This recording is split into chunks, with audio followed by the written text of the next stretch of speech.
السلام عليكم ورحمة الله وبركاته. أهلا بكم حبايبي في فيديو جديد من مطبخ سام صبحي. اللهم صل وسلم وبارك على سيدنا محمد. النهارده هنعمل مع بعض البرجر بطريقة حلوة جدا وبطريقة سهلة. يلا بينا نشوف الطريقة على طول.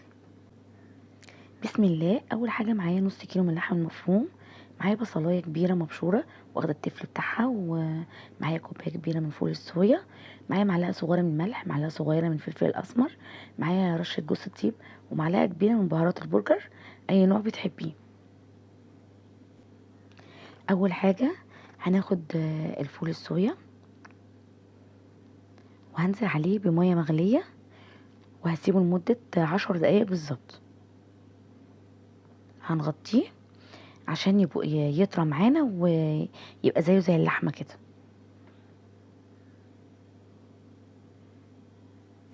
هجيب بقى بولة فاضية وهنزل عليها باللحمة ومعاها تفل البصل، وهنزل عليهم بالتوابل بتاعتي،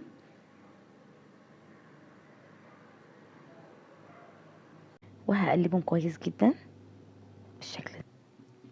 بعد ما قلبتهم كويس عدى ال10 دقايق، عصرت الفول الصويا من المية اللي كانت فيه. بصوا مفيهوش اي ميه كده خالص. هنزل بقى عليه باللحمه كده والتوابل، هقلبه كويس جدا. لازم ادمج الفول الصويا مع اللحمه، هيبقى بالشكل ده عشان بقى تبقى ناعمه كده وحلوه معانا زي البرجر اللي بنشتريه من بره.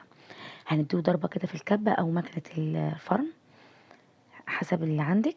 لو مش عندك هتضطري تعجني فيها كويس جدا لحد ما تنعم جدا معاكي، وهبتدي اضرب جزء جزء كده لحد ما تنعم معايا.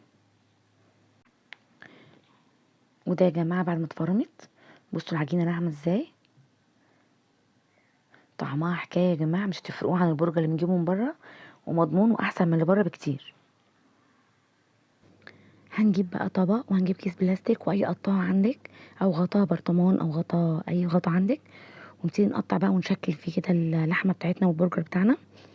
هنعمله بسمك 1 سنتي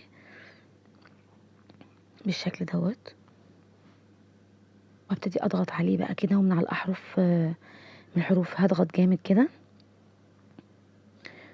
بعد ما تشكل معايا هبتدي بقى اخرجه، هدوس على الحرف واحده واحده لحد ما يطلع معايا واحده واحده كده، يخرج معايا بكل سهوله. بصوا بالشكل ده، بصوا يا جماعه بقى حجمه وسمكه تحفه يا جماعه. هنجيب بقى اكياس تلاجة. الحركه دي نعملها من الاول لان انا نسيت وعملت وغلفت باكياس تانية عشان ما نهدرش في الاكياس. هو كيس وهيتقسم، هيعمل معايا 6 بالشكل ده. الناحيه الواحده هتعمل 3. هنغلف بيه البرجر بتاعنا بالشكل دوت. بصوا يا جماعه، ما نعملش بورق زبده لان ورق الزبده هيلزق في البرجر بتاعنا لما نيجي نسويه لما يدخل الفريزر. خلصت الكميه كلها. بصوا يا جماعه تحفه، طعمه والله رهيب، احلى من اللي بره. عامل معايا 14 قطعه. دلوقتي هوريك ازاي تسويه. هنجيب الجريل او الطاسه بتاعتك وهنزل عليه بمكعب من الزبده، او لو ما فيش زبده هنعمل بمعلقتين من الزيت. هجيب البرجر بقى وهنزل بقى كده. ده كنت جمدته في الفريزر وطلعته على طول كده. بصوا يا جماعه، وكده البرجر بتاعي كده انا سويته. انت بقى تستعمليه بالعيش البرجر بالعيش الفينو مع شويه سلطات كاتشب مايونيز. يا رب اكون افدتكم، يكون الفيديو عجبكم، ما تنسوش باللايك والشير. مع السلامه.